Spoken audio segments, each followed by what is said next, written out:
Instead, it's 3rd and 15. Chiefs need some Mahomes magic.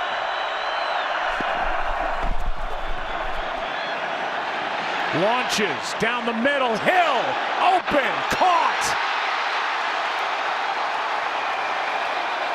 And they get it. Kansas City, the big play of 44 yards, pressured by Buckner. And Mahomes gets it downfield finally. David. Football David. The Dave Dameshek Football Program. Available on Apple Podcasts and at NFL.com/DDFP. Now here's your host, Dave Dameshek. There was the decisive play. I think the most important play of Super Bowl LIV. Chiefs rally. You know what? Like the rest of the world at 2010, when Mahomes threw that pick, I thought, game over.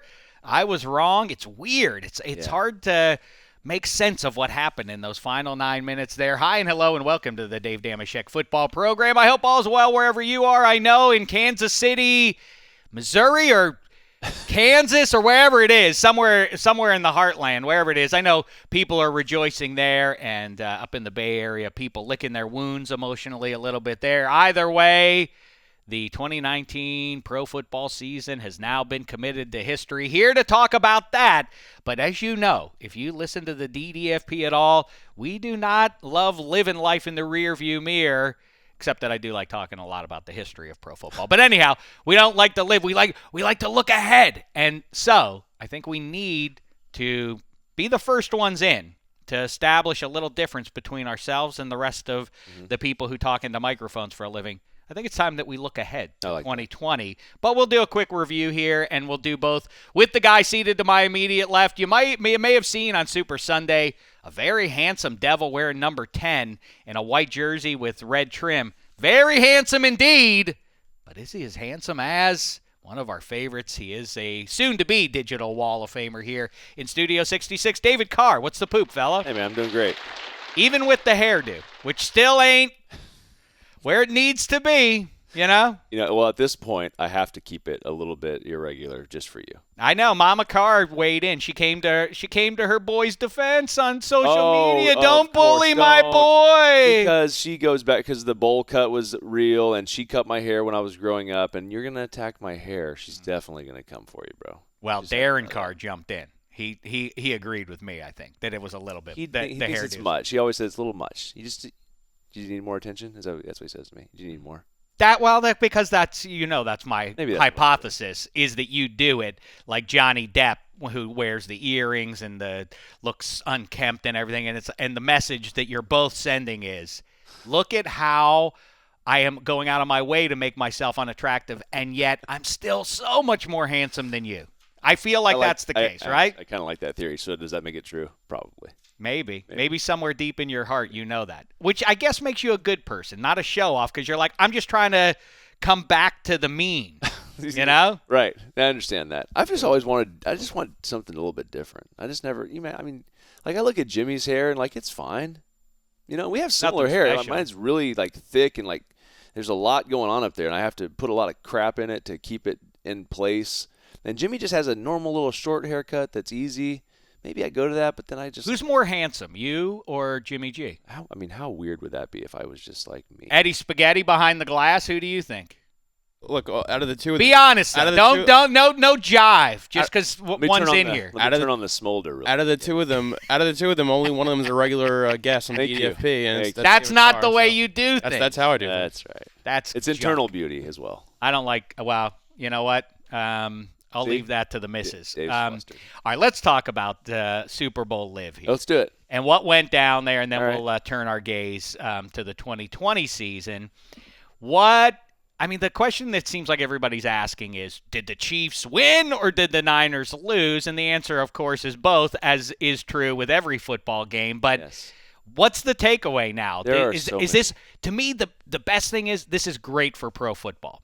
Because it is great for pro football. Because you want a new yardstick, and now the Kansas City Chiefs with Patrick Mahomes, two full seasons as a starter now establishes the new yardstick for the rest of pro football to chase. Well, it's different because he does things so unconventionally, and I find myself sitting on the couch watching this game and almost screaming at my TV because Andy Reid just continually just taking shots and shots down the field, and Patrick Mahomes almost on every drop back was under intense pressure. Bosa was in his lap. He's knocking the ball around. He's barely surviving, getting out of sacks.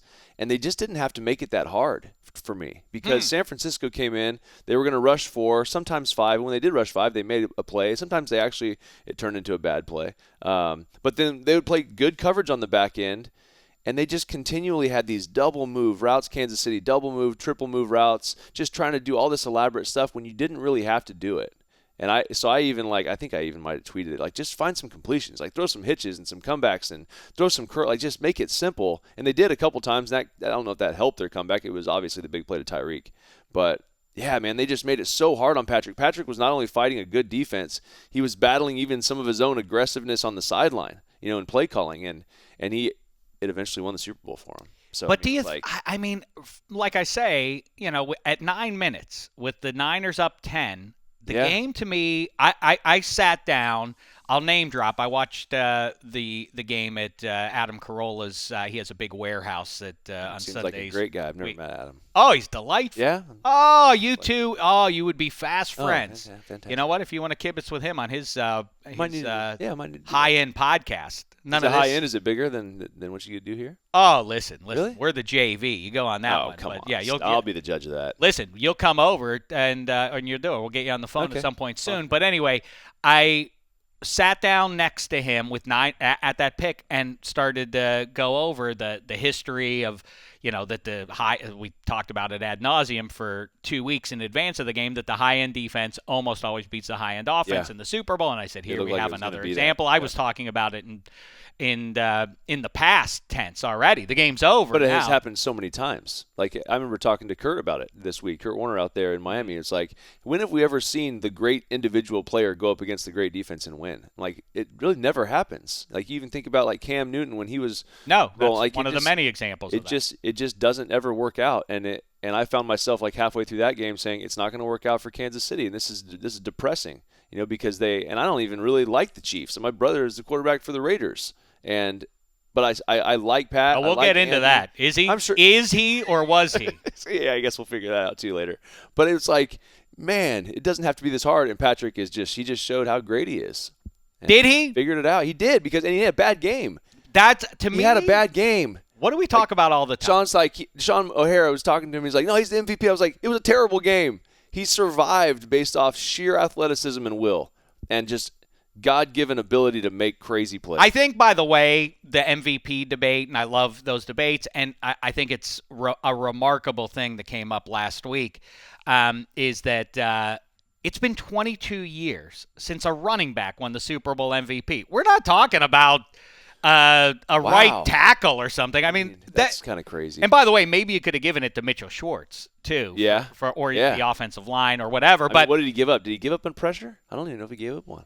I'll say this. Maybe one. That Patrick Mahomes kind of by default has to get the MVP, though. He almost got it by default, too. Damian Williams, is that what he has a 40-yard run at the end, which is obviously puts the game away. But Mahomes, I think that was significant that Mahomes, think about how the whole game could have swung when Jimmy Ward pops him and Jimmy Ward comes up worse. But, there are a lot of times where the QB it happened like 2 or 3 times where I was like, wow. And then even my son, Tyler, was sitting there right there on the couch, and he's like, he looks at me because he knows I always yell at our high school quarterback, like, don't take unnecessary shots. Like, you'd like to play the rest of the games, right? I need you to throw passes to my son. If you've seen our backup, like, that's the kind of comments that I'll make to him. And then Patrick's throwing his body around, and he looks at me, he's like, should he be doing that? I'm like, it's a Super Bowl. How crazy is it? Yeah. And you think about how often quarterbacks have to leave the game. How rare it's been in 54 editions now that the backup has played a big role because obviously the Chiefs this year and Teddy Bridgewater for Brees and so on. Think about that. The games never really happens, but that's a big moment that Mahomes pops back up rather than like, I got dinged there, I got to take a series off or something like that. But to your larger point, Mahomes wasn't good for again, 9 minutes to go, and the thing I said to Carolla was, and I say to you now is, let's take a moment to appreciate the Niners defense has kept Patrick Mahomes and company to 10 points. They have 10 points and the game's over, I thought. They did an incredible job. And you can see Bosa's emotion at the end of the game. It's because he played incredible. Like, if that ball that he knocks out of Patrick's hands doesn't go forward, but it goes backwards and he falls on it, he's the MVP of the game, and they win it. And then you're sitting here having the thoughts that I still have, like, why did Kansas City not just be more efficient and get the ball out? And San Francisco played great, and they did. They played great on defense, so I can understand, man. They got to be. It does not feel good to lose Super Bowl, I'm sure, but that's got to feel even worse. Do you, the other side, the quarterback, and you know what? I come out of this game saying what I said pretty much all through this season, which is people are sleeping on Jimmy G. Yes, he is not one of the 3 to 7 quarterbacks who you can drop in to a pro football team and expect them to kind of carry the day. Yeah. No matter what the circumstances around them are. He needs play action and all that. But do you buy? But based on the way the game had then flowed, and then they started putting Jimmy G weirdly back in the gun a lot instead of letting him work from play action. Yeah. That's when he becomes human. Yeah. He's dependent on the play action, which is not a knock per se on him. No, and I don't know why they did that either. It's interesting that you caught that because that's not what they've done all year. They've stayed in the play action game. They've stayed where they run the football. I mean, even in that last drive, they run the ball the first couple times. Raheem Mostert's got 2 nice runs, and then they start throwing it around. You're like, I thought that was really have to do that. I loved it with the season, with the Super Bowl, the Lombardi on the line, that they came out running. It was like they're down 4. They need to drive the field and get a touchdown here. Yeah. They're running it. They're just going to run it at them. I had the tweet ready. I'm like, well, how do I phrase this? Like Raheem Mostert's about to go on a quarterback legacy drive. Like that's basically what you're about to see is just like him running down the field and winning the Super Bowl, and Jimmy didn't throw the pass. I bet that's how. I mean, Kyle would have loved that to have that back, but man, I thought that's where it was going to go, but then they didn't. They started throwing it around.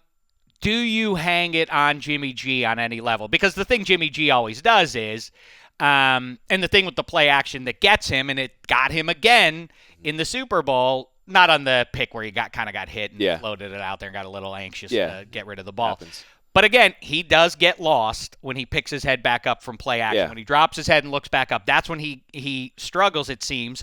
But you have to let him do that. I don't care about any of that stuff as much as I do that deep ball to Emmanuel Sanders. That's the ticket, man. That's what I was going to tell you. But Emmanuel Sanders hadn't even come out of his break yet. Didn't. Do you hang that on? Is that a throw that he has to make? Well, yes. But it's a throw it's not easy. Now, he made that throw in New Orleans, and they won the game to the same player. It was slightly underthrown there, but I mean, you just have to make it. I mean, you could see Kyle Shanahan on the sideline. He knew that was it. He was like, that was our shot. And the thing that kind of struck me about that one is it wasn't just like usually it's a step overthrown or it's underthrown or perfect. There's like those 3 things. Rarely do you see it 10 yards over the guy's head, and you're like, oh. Man, nerves. That's nerves. Is that? Well, that's what I'm asking. 100%. Because he can throw that ball. He'll throw that ball 100 times this offseason, and he'll never miss it like that. He will never miss it that far. But he missed it there, and he just gave it a little bit extra because he thought he had to, and it just kind of it's a crazy thing, man. What your nerves can do to your physical ability, and it got him there a little bit. He does seem pretty composed. Well, he's been great in the run-up to the game, in the big spots in the postseason, in Seattle in Week 17. Yep. There's something in those cutaways as much as you can read a human being. There's a sort of like, man, he's not feeling heat right now. You don't get the sense of that. No, and I didn't get the sense of that really. But suddenly they go down 4 when they had the game under control. All of a sudden I thought, this is a gigantic spot. It's an immense amount of pressure that literally maybe less than 1% of 1% of people are ever going to feel in that situation. I mean, it's literally your livelihood, and you're out there, and you're in the biggest moment of your life. And I mean, he really will. He'll throw that ball 100 times the rest of his life, and he'll hit it probably 98 times. He'll never throw it 10 yards over his head. And it's just amazing what those moments can either do for you. Is he, because those are the 2 central figures, of course, in just about any team in the biggest game, or the quarterback and the head coach, is Jimmy G ultimately more culpable, or is Kyle Shanahan? We have to assess blame. It's our responsibility. Well, I think Jimmy is what Jimmy is. He's not what Patrick Mahomes is from an athletic standpoint. He is what you've seen all year, and I think I don't put that much blame on Jimmy. I mean, you can talk about some of the Patrick Mahomes actually missed more throws than Jimmy did. I agree. You know? And by the way, Jimmy G's best throw was the one to Kittle that got overturned, and that was a bad What call can he do about that? Yeah, I mean, exactly. And I mean, they both had their arms extended. I mean, that stuff is kind of. If he moves Sorensen, if you can see Sorensen's body turned right by the push, then that's fine. And his cousin Sal, another name drop, I'm watching the game with him too. He said, look at the Kyle Rudolph push off in NOLA, which I didn't think was egregious either, but he said at least it moves the DB. Yeah, exactly. No, I didn't think that. I thought that. But when you're a quarterback and an offensive guy, everyone's always like, and I bring that up in my group. I'm like, that's not even pass interference. And everybody, of course, they attack me. Really? Because I'm a quarterback, and of course. And my brother Darren is there, and he's the defensive guy. And every time the offensive guy touches a defensive guy, it's pass interference on the offense. So we have that little debate.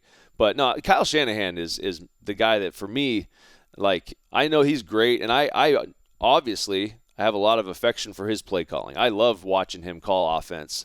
But I think that there's something that we've talked about before, that I'm sitting there with Sean O'Hare earlier today, and we're talking about how situationally, guys that call plays, they just don't have the ability, and I think it's human nature to be able to do both, to micromanage and call the plays and figure out what you're going to do, and are we getting the right look?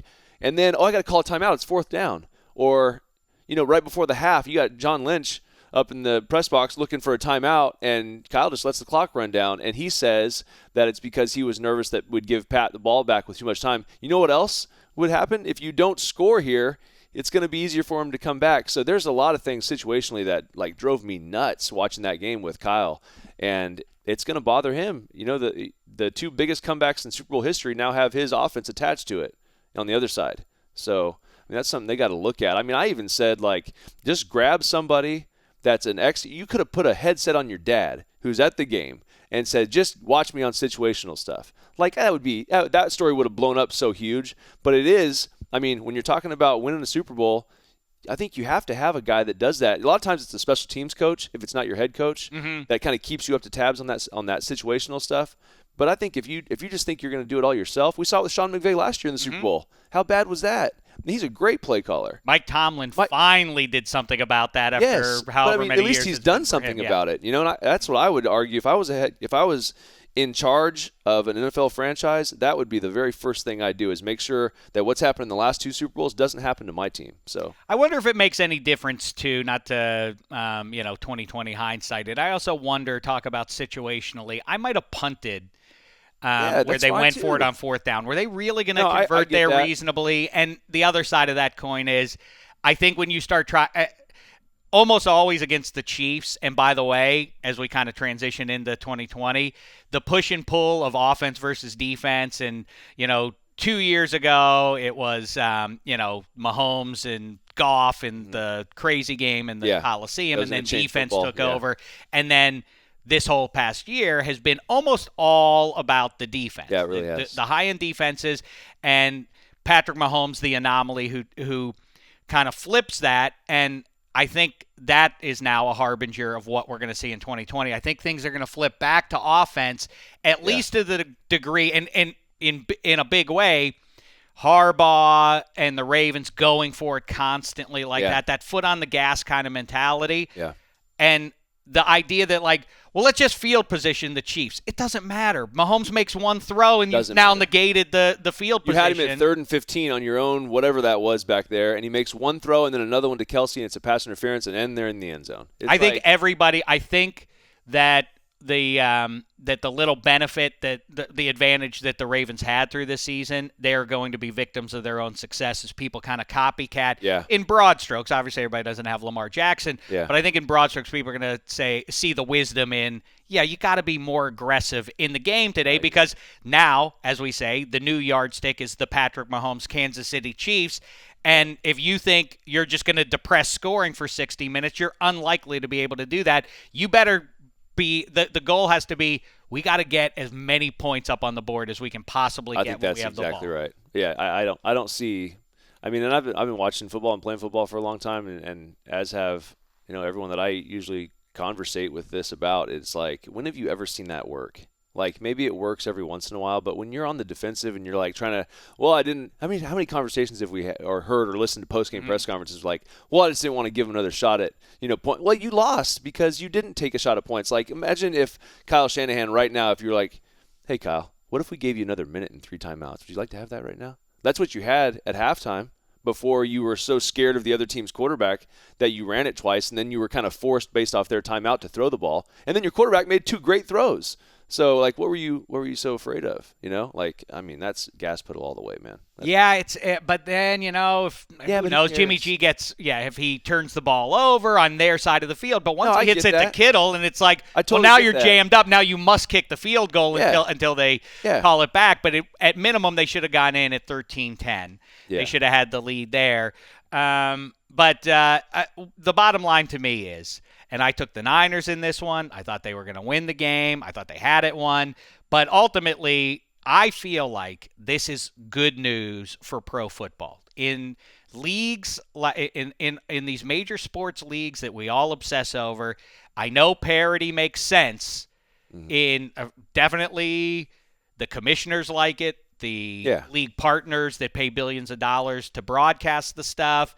It keeps more fans engaged for longer. I get all that, but I always go back to I always forget the guy's name. The bad guy kid in The Incredibles who says he's like, when everyone is super, no one is. Crazy orange hair. Yeah. That guy, like you want that to be true. Yeah. You like the idea of that, but not superheroes. And we want superheroes as sports fans. Absolutely. We don't want everybody regressing to the mean. We want some standouts, and they give the yardstick. And as the Patriots perhaps fade away, we don't know for sure that they will, but if they do, now Patrick Mahomes sits in a spot that it's a position of luxury that Marino wishes he had back after his second full season as a starter, or second year as a starter, not full time for that whole season in 1984. But anyway. It's interesting that you bring up Marino because that's the comp that I've been continually It's exactly making. Right. And just, I mean, obviously the career path and what they did in their first 2 years, first couple of years. But he ended up winning. Now Patrick, like you said, is in a different position than Marino is. But, I mean, it is going to shift a little bit now. I mean, he's going to get paid. And so you can't pay some other guys. And can he now take his game from maybe being a little bit crazy and making these fantastic plays and kind of dial it down? It's going to be very difficult for him to look at a year after that and say, what can I fix?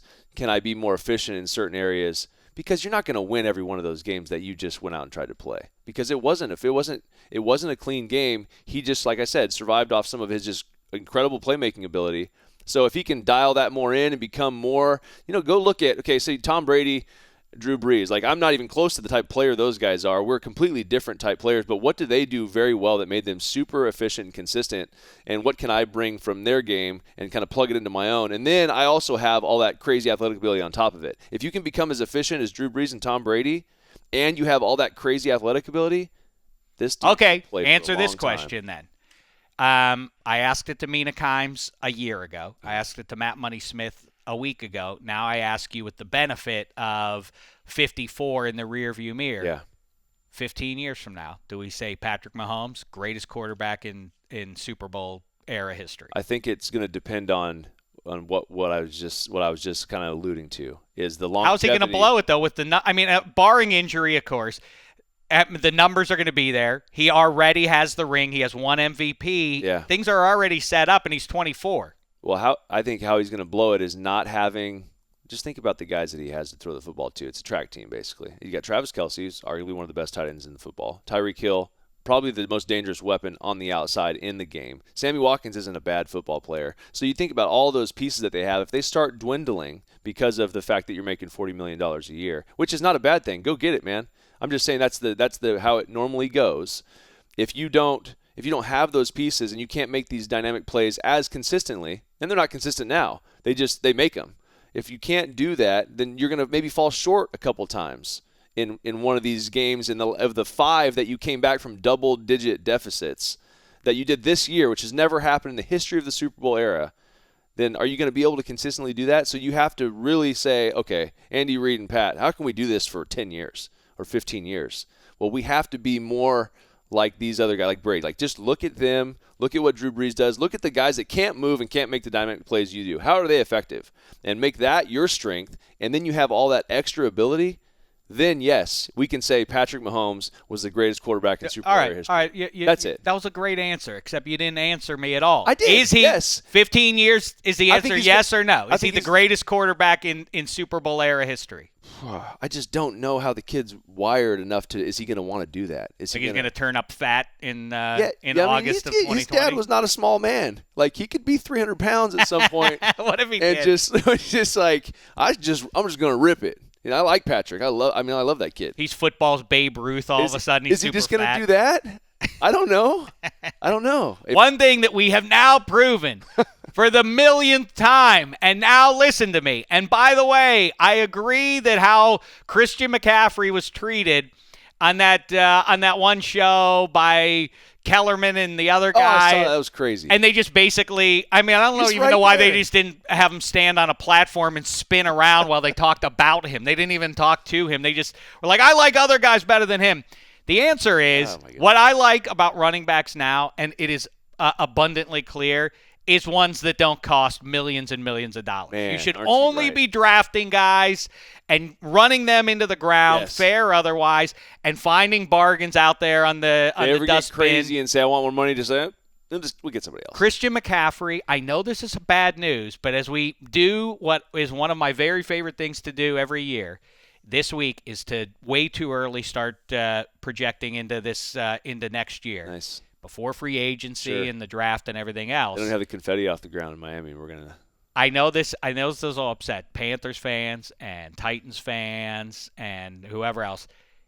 Right? You do not sign those guys. It's like, we can't let Christian McCaffrey. What are you, crazy? Yeah, you can. You have to. You can. You're going to do it. You have to do it. Don't make him the face of your – don't put him on your website. Don't put him on your social media stuff as the face, as the guy, because he's going to – you got to let him go. Tag him. Sure, that's fine. Get one extra year out of him. Yeah, Same for you, Saints with Kamara. We'll keep tagging you until you don't want to be tagged anymore, until we can't do it. I don't even know the rules on that, but yeah, I'm okay with that. Okay, so that we've established that for 2020. That is the way to go. You agree with me that offense pushes back on the defense that was dominant this year? That was the run the ball. Yeah. Dominate on defense. These are the teams that kind of emerged into January, and the Chiefs. Little anomalous, but they did have to fix their defense. And Chris Jones returned, and Frank Clark overcoming the defense was much better once the pinched nerve kind of, it seemed, they played a lot fixed better. up. Once Frank Clark, that was a central piece for them. I agree. I think offense comes back, unless you want to push back on that. No, I think that offense comes back. I think that there's just there's too much. When you watch the games, there's too much benefit to being aggressive. I think you see more and more teams going for it on fourth down in 2020. It's just it's one or two plays, and you're just like, well, why do we even worry about pinning them deep with the punt? Like that's irrelevant. Exactly. So. Okay. 1, 2. The QB carousel will spin and spin this offseason, perhaps as it's never spun before. I think Tom Brady.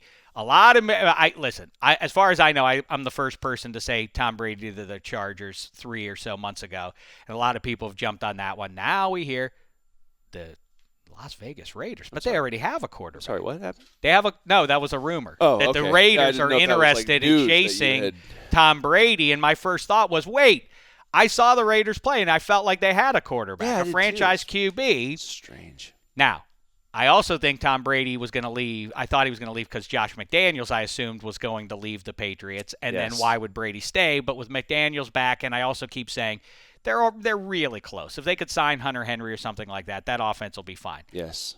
But if Tom Brady, even if he doesn't move, a big piece is that aforementioned quarterback for the Las Vegas Raiders. If he moves, then that could disrupt the whole setup of quarterbacks. There could be shake it all. A ton of movement. What is your insight on one Derek Carr, number 4, quarterback of the Oakland Raiders 2019? Is he the Las Vegas Raiders quarterback 2020? I mean, when I just sit back and look, and I try not to be biased, and I try to pretend like he doesn't text me and like we're not sitting next to each other on the couch when I'm having these thoughts. So when I do that, and I look at Jimmy Garoppolo making it to the Super Bowl, I mean, is that really what we're talking about? If you're just looking, I understand Tom Brady can change the culture pretty much anywhere he goes if he wanted to. first of all, to your point about Josh McDaniels, if he's in New England, Tom Brady's in New England. And if Tom Brady's going to go somewhere else, he only works like 2 days in the offseason, like with his team. He's got it to the point in New England where he goes in and he goes to like 2 or 3 days of their mandatory stuff, and that's the only time he's there. If he takes that, then he goes to another team, he's going to have to install this 20-year offense and this knowledge of the system, and he's going to have to try and build that into another program. That's going to take more than 3 days. How does is he willing to do that? People like me glibly say, like, learn a whole new system. Legitimately, how hard is it for... It's not even a new system. It's like an entire new language. So with Tom Brady, how would that go realistically? Let's say, I don't know even if I want to say Raiders because that's close to home. Let's say Chargers. Pick the Chargers. That's fine. Yeah. Wow, look at that. Hey, from the outside looking in, man, Keenan Allen and Mike Williams, and if you keep Hunter Henry and a good defense, wow, that's juicy. The downside is... Does Tom Brady walk in there and say, okay, I've been doing this for 20 years, and here's what I think. Here's the playbook. Could Tom Brady, does he have the juice to basically, like, here are all the plays that we're going to run in 2020, or would that... Yes, he has the juice to do that. So it wouldn't be like I have to learn a new offense. Here's the problem. It's a good point, because if he does have the juice to do that, I don't think that he would do that. I don't think that he would. I don't think people understand how much it would literally be like me going into a room and having to teach everyone a new language before August. So it wouldn't be. We have to learn it. The onus isn't on Brady because of 20 years, and we're bringing you in there, and I assume that they would, from the coaching staff, would give assurances. Yeah, what you want to do, Tom, is what we'll do. Yeah. What if he could say, like, hey, Peyton Manning, come with me, be the offensive coordinator for a year, something like that. So I remember talking to Peyton about when he went to Denver. He said it was the hardest thing he'd ever did his first offseason because he had to install everything that he liked, and he had to find out how to translate it because they didn't change verbiage. They didn't change the language there. They kept their language. So he had to re-engineer and relearn everything that he had always done. Like, Brady's been audible into things. The stuff he audibled to this year, he's audibled in, 15 years ago. The same words. So I just don't know how that would work, man. I mean, that would be so much effort. Let's say he stays. Yeah. Do you think Derek, again, is the starting quarterback week 1 in Las Vegas? I mean, yes, I do. I mean, that's probably not the fun thing to say, but what's Derek say? He doesn't care anymore. That's what's kind of crazy. Is like last year he kind of cared about all this stuff, and he was really upset about like the fact that people didn't think that Gruden and him got along, and like there was this beef. And I remember, like, just even after this last year when he was done, he's like, I'm done with it, dude. Like, I don't care what the speculation is. They'll say what they want. I know we have a good relationship. We're going to go work to try and win a Super Bowl. We were close. We probably played a little bit better than we probably should have, and we got to a point where we were just outmatched. We didn't have the numbers. We didn't have the guys on offense. If we can find a way to get a guy, and they're in perfect position to go grab a guy, Judy, Lamb, take your pick at the number one wide receiver. Now you got a coverage dictator, Tyrell Williams. All these guys are all now necessarily better. And your run game's great. They don't have any holes on offense. And you also strike gold. That's also, it seems like a common thing with the teams that go deep into the playoffs. You also, I don't know if it's lucky, but I don't know that anybody in the Raiders organization is like, Darren Waller, 100%, definitely going to be a stud. Exactly. This needle in a haystack kind of effect. But it is like the Seahawks really benefited from finding those late-round guys, and the Patriots have obviously done a fair. Damian Williams looms large, Raheem Mostert. Those that you kind of got to get lucky with. And then you got to. But anyhow, so you have but you get those pieces in play, and you give Mike Mayock another draft who knocked it out of the park last year. He's going to do another great job this year. They got a ton of picks. I mean, and your defense gets a little bit better. They obviously need some help there, but you get Jonathan Abram back, who didn't even play. He played one quarter of the first game of the year. He'll be back at safety. You get some help. The defensive line, Max Crosby, played as good as Bosa did this year as a rookie. So, yeah, I think that you roll with what you got. You're literally like one piece away on offense and maybe like 2 or 3 on defense. Okay, now let's talk about that quickly then. I feel that I forgive me for saying things that I've been saying for the last 4 months, DDFP listeners, but we're trying to wrap up this season and project ahead. One thing that, and by the way, it's nice to hear that you and Kurt Warner are on speaking terms after you attacked him.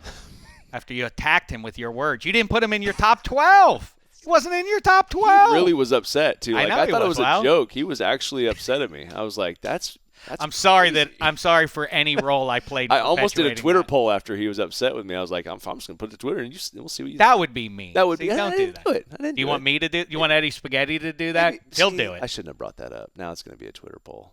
That's okay. He's fine. We were good. Well, I saw him talking about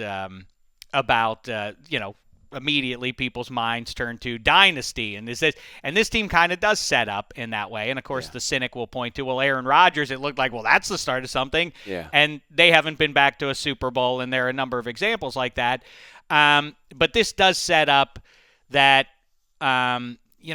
it feels like, and this is oversimplifying, but you just give him a ton of speed out there. You give him that's a good point. You just load up on speed, and you can keep. That's abundant in drafts, so just keep loading up on that.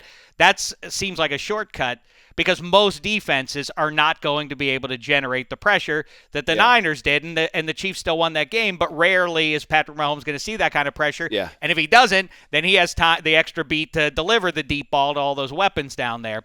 But the thing that I've also kept pointing out is, as Kurt Warner I saw and Ross Tucker kibitzing about, is what kind of competition is there in the AFC? Of course, it's much more fluid than it was when even Kurt was in the league.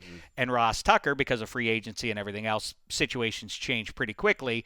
And to that point, 19 of the last 22 Super Bowl participants had a bye, and the Chiefs almost didn't get a bye except for Week 17. Right. Devontae Parker gets the alleged Defensive Player of the Year in the big spot. Still should have gone to T.J. Watt. But anyhow, the AFC West. Yeah. I mean, what odds do you think, or do the Chiefs run through that division? And can you say safely now, oh, yeah, they should certainly be one of the top 2 seeds? Because if they're not, and the Broncos look good, and the Raiders roster looks really good, and the Chargers roster looks really good, save at QB. We don't know what that's going to be. Yeah. That's a rugged division, right? I think it's a rugged division. Yeah, I think that's very – I mean, the Broncos are going to be a lot better next year. You had a receiver in there with Sutton, and you put him on the other side. That offense is now a lot better, and the defense is going to be what they are. I like what they're doing there. The Chargers are going to be legit. You don't know what they have at quarterback, so you can't say exactly. But, I mean, overall, all the pieces are there. I mean, they're there for the Chargers. And then the Raiders are going to be better. So, I mean, I don't think that it's and it's a division. Like, this isn't the AFC East. You know? I mean, it's who's the quarterback for the Chargers? Because that's what if it's Tyrod Taylor? Is that okay? Yeah, that's fine. I mean, is that a 12-win team with Tyrod Taylor? It could be. Tyrod Taylor in 2019 would have been a better option. Yeah. And you have to roll Old Man Rivers, but they would have ended up better with Tyrod Taylor. Well, the one thing that you don't get with Tyrod is he's not overly aggressive down the field, which is fine, and that's why his turnovers are limited. But he's not crazy accurate down the field, big throws. But if they went to Tyrod and they kind of took a little piece from the Baltimore Ravens and added a little bit of that to their mix, which I think a lot of teams are going to try and do. Oh, I think so too. And then I think you have something. We'll get to the NFC in just a second. As the head coach. So let's go, Spaghetti. Chime in here. You haven't said a word yet. You're being very rude to our guest. I don't know why you're. I think it's the opposite. So apathetic. I'm letting you guys go for it. Okay. I saw Daniel Jones in Miami. You did? Did you? I told him he said every once in a while I'll go talk to a guy, and his name's Eddie, and he likes the Giants a lot. And Daniel Jones is a pleasant young man. Oh, he knows Eddie. They met at the draft. Oh, perfect. Okay, good. Yeah, they had an acrimonious beginning. Oh, is that right? Well, not face to face. When the name Daniel Jones was announced, what did he do? Spaghetti, I think he said a 4-letter word or 5, Eddie. And then I think he threw something, and then 20 minutes. That's why that's why he like you were very upset. And then Daniel Jones 20 minutes later walks in to our interview space, and Eddie Spaghetti glad handed. We got to get pictures. He was fine. Can I get a picture with you, Mr. Jones? I would have hedged your bets. That's good. Mr. Jones, I need a pic. Reaction on camera to your friends. You're my new guy. I've explained this on multiple podcasts about the Giants in the offseason, and David, I'm sure you remember, they were all about Eli Manning. They were all about building around him, the one last push with Eli, and so when you have that draft spot and Josh Allen's still on the board, they need a pass rusher. Yeah. You know, if it does not make sense to take a quarterback when you're saying Eli is the guy and then Josh Allen was there. Especially they lied to you. Exactly. That's all. Nothing against Daniel Jones. I just hope Daniel Jones doesn't listen to this, because then he'll be sad to what happened. Well, it's fine. Okay. It's not against Daniel. By the way, I just want it to be made clear, if Derek does have to move, the Handsome Dave's moving company will assist with that. We'll pick him up, you and me, and we'll drive him wherever he needs to go. I wasn't going to offer that. Usually I try to pretend like I'm busy when he asks to move. But no, we'll hire people like spaghetti. Gotcha. Okay. We'll get spaghetti, pizza, and stuff like that and get some of his friends. We're not going to actually do it. We'll just drive the car. Yeah, I like that. We'll sit up front with Derek. Okay, I like that. Okay, let's go through it then. Who are the Chiefs will be the prohibitive favorite to get out of the AFC again right now. That's how it always goes. Okay. Unimaginative people always declare, I don't know. I mean, a year ago at this time, everybody's, Patriots and Rams. I don't see any way that it's not those two teams getting back. Maybe the Chiefs. People said the Chiefs, but that's how people think. Nobody can get over what they just saw. Yeah, no. Now, David Carr, you do better than that. No, that's fine. If the Chiefs are it, then the Chiefs are it. No, Patriots, are they back in 2020? Yes. Are the Bills? Yes. I think the Bills are a pass catcher away from being I agree. A legit contender I saw to Josh win that Allen division. at the same place I saw Daniel Jones, and really? I really like Josh Allen. Yeah, I really as like a guy, him. you mean? Oh, the guy's fine. Yeah, he's great. He's a great person, but I really like him as a player, and I think that they can even do a little bit. I'm saying that a lot of people need to take a little bit from what Baltimore is doing on offense. That's but right. They do, especially if they have that guy. If they have a Tyrod, they have Josh Allen. Man, that's what I told him, too. I told Josh, I was like, you need to tell them to let you run the football a little bit more because you're great at it. You're a big physical guy. You're not going to get hurt and knocked around. Does he like it, though? Because sometimes that's the thing you always think as a fan.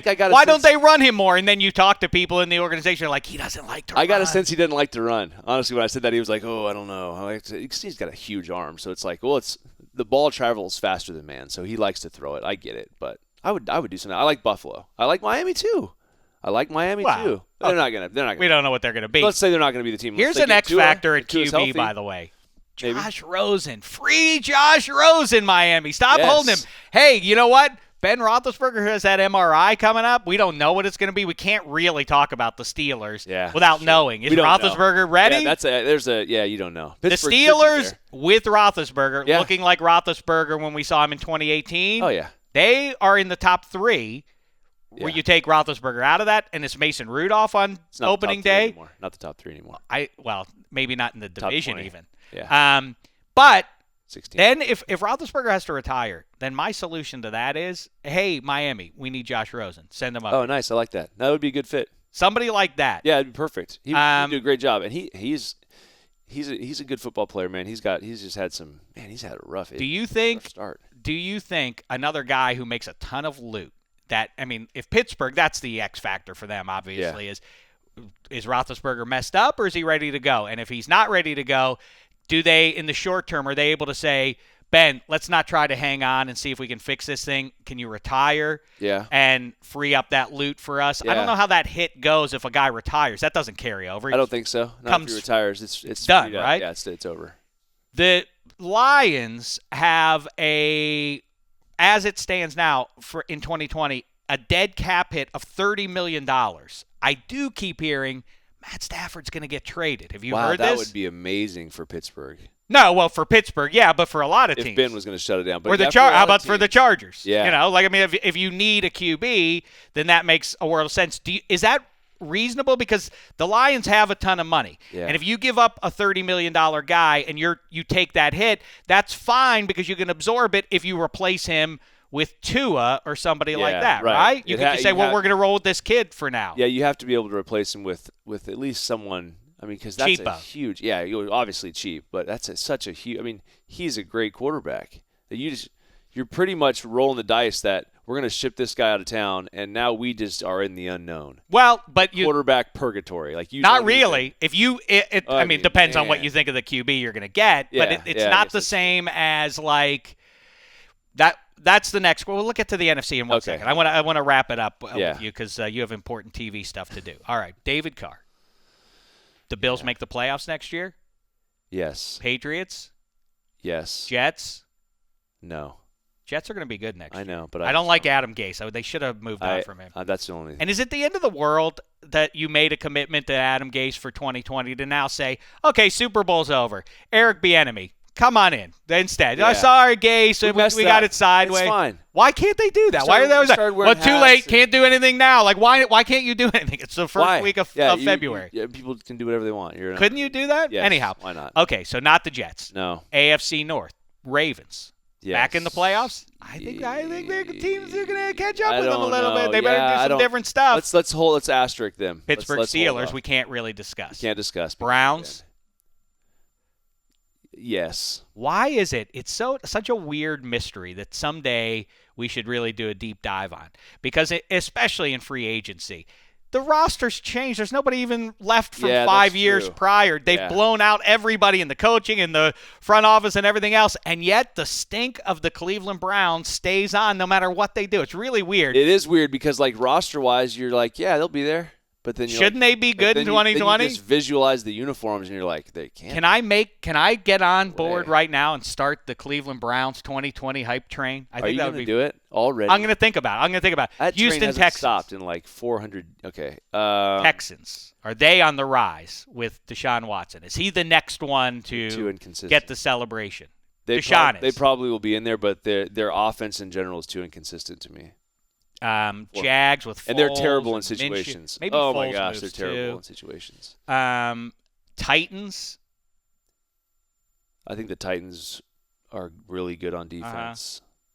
I mean, they got the middle taken care of on defense. I think they'll be there. Yeah, they can run the ball. Like, the run the ball is just kind of like we're going to be guaranteed 6 wins. It's already begun. We're in the offseason. You know how you know, Spaghetti? Because it's much easier to make an optimistic case than it is a negative one for any team you bring up here. But running the ball is just easy. You hike it and you hand it to Derek Carr. Is Joe Burrow enough to make the Bengals a good team in 2020? No, but he's a good quarterback. You like him? Yeah, I like him. Who am I forgetting there, Spaghetti? We got and then we ran through the East. We ran through the West. Broncos, Raiders. You want to talk about? The Raiders will be there. Okay, you got to do that. Yeah, you know. Now let's switch to the Stafford looms relevant here if he moves. Yeah. Even if he stays with the Lions, am I crazy that they could be halfway decent in year 3 with Patricia? No, they'll be better. I don't know. You go Packers, Bears, and Vikes. Yeah, that division is. That's the insane, problem. Right? They're in a division where they just don't have just matchup wise. It's like UFC fights and stuff. Like, stylistically, some guys just don't match up well. They don't match up well in their division. That's like what I keep seeing. Okay, I'm throwing around. I'm looking at the division. If they're in a different division, they'd probably. Are the Packers back on top of that division, or do the Vikes get it, or maybe? I picked the Vikings to be in the Super Bowl like in June, and I thought they were gonna. I thought they had enough. Yeah, that was. Are you bored, or is this? No, it's really. Well, because we still have plenty of blind spots to fill in. Who are they going to add free agency? Who are they going to draft? But this is the fun exercise. At Minnesota's roster, they got it. The only thing that I keep thinking is Kirk. Like, he's not dynamic enough. He's just not dynamic. Like, we saw Patrick Mahomes, and he's Jimmy G, right? Yeah, which isn't an indictment. It's fine. They're in the middle. They're in the middle. They're the middle class. I'd give it that. But I like everything else around that. I like the 49ers better, though. But it's fine. The East is fascinating between the Eagles, and I do think the Giants rise up a little bit. And the Skins are compelling if Dwayne Haskins turns the corner. The defense is going to be interesting. They'll have a nice little run game, too, I think. They got the run game. Yep. America's team, Dak, it now would appear is going to be going on the. It's so funny. You can make a. You're right. It's like an optimistic look. Like, I don't know why. I don't look at them and be like, oh, they didn't do this and this. I'm like, with Dallas even. But like baseball, you can look at and say, well, that team's going to stink. Yeah, no, easily. Yeah, you like. It's because of the cap. They don't have that fourth pitcher. It's like he's just not gonna. They're gonna lose every other. But in football, and you compare with NBA, like who are their top 3 versus others top 3. Well, we can see who's going to emerge based on that kind of stuff. It's really hard. Football is weird. A wild card kind of situation is New Orleans. Do you think number 9 puts on the helmet for one more season for Peyton? I get the sense he's walking. I think Drew's going to retire. I do too, because why would this is a dumb reason, but why would Russell Wilson say, yeah, I'm supposed to start, but you know what? My hero has always been Drew Brees. Yeah. He's going to start and set. Why would you make a weird homage like that in another Pro Bowl? For no reason. Like, that's what you do. Like, you let Kobe and you let Michael Jordan. You let them start the last All-Star game. And if you care, like Sean Payton is probably like, hey, Drew, you're dynamite, fellow. Also, I don't want to lose Teddy B and Taysom Hill, and if I keep those two, I can. Yeah, and they're a lot less expensive. Too. Do you have some insight? There's I do a little bit. Yeah, a little bit of insight. I think he's talking to broadcast. I think Brees is going to leave. Yeah, I think he's going to leave. Oh, you hear that one? Look, Spaghetti writes that down. Maybe Derek Carr takes over for Sean Payton. Oh, my goodness. No, he wouldn't know. He was in Las Vegas, so he wouldn't be able to. Teddy B and all that. Do the Rams bounce back in 2020? Yeah, the Rams bounce back. Playoffs. Niners, Seahawks, and you know who else? I don't think so because the Arizona Cardinals are going to be all right. If they can do obviously they have some major gaps in what they're doing, but Kyler Murray in year 2 with the collection of pass catchers. Yeah, I think the Rams went too long without a touchdown in the middle of the season, and it made me concerned. I started digging into their film a little bit, and all the concepts are as much as I like Sean McVay as a play caller. I got it. Like when you get past the smoke and mirrors, I kind of figured it out, and you gave defenses an entire offseason to kind of study what they did, and then they weren't the same team. And I'm a quarterback watching it just like, for a day or two just on my laptop. But these guys really dug in and they shut them down for a while. So, and Jared's not a guy that's going to really bump up over the top of what you're doing X's and O's standpoint. So I don't think that they make it. Let's bring it on home. Eddie Spaghetti, get your pen out. And if these come true in, 50-ish weeks or 49 weeks, then we will get that video out and we'll celebrate ourselves. If not, and if we don't, it's never burned. Again. It's lost to history. I like that. David Carr, who's in the AFC title game next year. Okay. Well, I have to. I really do. You don't have to say Raiders. Your brother doesn't care. No, he's going to get mad if you say that. I really think that they have a chance based on that the Las Vegas Raiders. Yeah. Are going to be in the 2020 AFC title game. I do think so. I'm telling Kurt Warner you said this. He's going to get upset. No, I bet he won't get as upset as you think he will. I think he actually probably says there's probably a chance. With 4. 4 is the QB, and he's going to take him to the title game. Yeah. Did you watch the Super Bowl? Did you watch what Jimmy G put? I did see, but the defense has to be dominant. Ryan Tannehill in the AFC? Okay, I'm just saying, I believe in the recipe that you're talking about here. Just look, Mike Mayock, I know you're listening because you're an avid listener to the Dave Dameshek podcast. That's not what it's called. Dave Dameshek Football Pro. That's what I meant. Close. So what he's going to do, he's just going to get him a guy. Get him one guy that you had in training camp, then he left, which we both know. I heard about that. If you get that guy, they're in this game. Okay, and then who are they playing? They're going to play the Chiefs. The Chiefs. And will it be in Arrowhead or will it be in It'll be in the Vegas place. It'll be in the Vegas place. It's going to be right there on the Strip. Okay. Beautiful, fantastic looking glass, whatever that thing. Since it's now early February, I'll tell you. Again, I think things swing back to the offenses this year, and yet I really want to say the Pittsburgh Steelers. Because if that defense, if Ben Roethlisberger and then you drop the Hall of Famer in there, he's the last hope for that generation. Brady is 43. Brees is retiring. Phil is done. Eli's retired. Aaron Rodgers is getting close to being done. The last best hope for that era of QB is 7. Can you imagine on the eve of the Super Bowl at Honors next year, Ben Roethlisberger receives the Comeback Player of the Year, and he's in his hotel. He can't make it. He won't be there. No, so Dave Dameshek has to accept for him. And you have to accept on his behalf because you called it. Or Mason Rudolph accepts for him. Something like that. Sure. I'd rather see you. We just see Duck Hodges.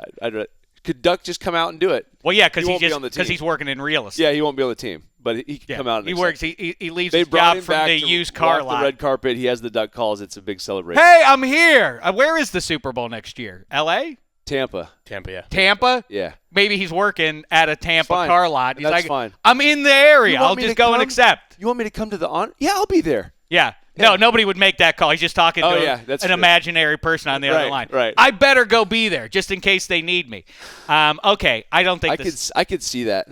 I hate to say it, but the Chiefs are the yardstick now. Yeah. And I don't like that division, though, for them. I don't either. I'm going to hold off. I'm going to get David Carr's insight. I'm going to make my picks in 2 days. That's fine. Okay, NFC. In the NFC. I have to mull it a little bit. Yeah, I have to mull it a little bit as well. You can go Vikes again if you want. I do. You know what? The Cleveland Browns are an interesting one to throw out because I do always abide. Really? My long-standing rule is when the whole world jumps on board in the preseason of one team that hasn't done anything to earn that excitement, they're a year away. They're not. It's not that year. It's the year after that whole storm. And now everybody's going to be spooked about the Browns. Now's when the getting's good. Seattle, Cleveland. That's your Super Bowl? Well, no. I think Well, Cleveland's on the AFC. No, that's okay. That's what I meant. Seattle, okay. Seattle to me is that team. Well, DK that is Metcalf. that Cleveland, yeah. Huh. That I think that they. Oh, I got you. You know what I'm saying? That's what I'm sorry. I didn't saying. understand what you meant. Yeah. And they are playing. Oh Mike man. McCarthy's Cowboys? What? Possibly. That's good. Actually, I like that. Yeah, I like that. Let's do that. I think Mike McCarthy got a bad rap in Green Bay. I think Aaron Rodgers didn't want to do a lot.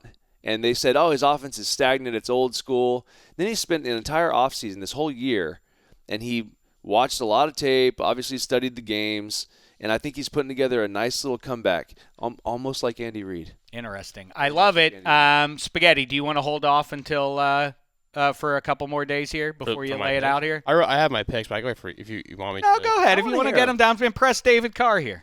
Chiefs, Texans, and then Rams, Vikings. Rams. I like I'm not one of those people that think that Sean McVay was like a one-hit wonder and he's done and not a good coach. Like they have. He's a great coach. He's just not. It's not him, man. He's a great coach. Jared is just limited, and if they're not really running the football well, and Todd Gurley's not what we saw like 2 years ago, that's the big ish. That's the big if. It is. Jared Goff. The issue is you can lump a lot of these guys. You can pay guys that what is the opposite of American society in 2020 is the shrinking middle class. The NFL's quarterback, the middle class of that is monstrous now. There are very few detrimental QBs. There are very few guys that are like, well, how could you win with that bum under center? Easily. There are a lot of the guys that are like, you could just swap them back and forth, and then there are 3 to 7 really good ones. You're exactly guys. Right. And Jimmy and Jared, all those guys are all in kind of the same boat. You're like, those guys are good. They're fine. Yeah. All right. Good times, David Carr. We appreciate it. Was that okay, Spaghetti? A good post-Super Bowl show to do? It was great. Got a ton of notes. Yeah. Ton of notes. All right. You did well by Eddie Spaghetti's measure. Good. We'll see what Kurt Warner and Mike Mayock have to say when they hear. Just don't tell Kurt about what we talked about. I'm going to tell Darren Carr. We'll see what he says. We'll He'll see listen. what Mama Carr has to say. Maybe happy. even Derek. Derek's going to be excited. Yeah, that he's still in Las Vegas. Well, and also that he's the starting quarterback for the team hosting the AFC title game. Oh, yeah. He already knew that. In 49 weeks. All right, that's exciting. All right, so football season is over, or is it? Because the DDFP is here, and now we talk about the game of football and the game of life as we get into the offseason. We're in postseason form. As always, we'll talk to you in a couple days. Until then, great thanks to David Carr, Eddie Spaghetti, and you, the listener. Back in 48 hours. Until then, it's been a thin slice of heaven.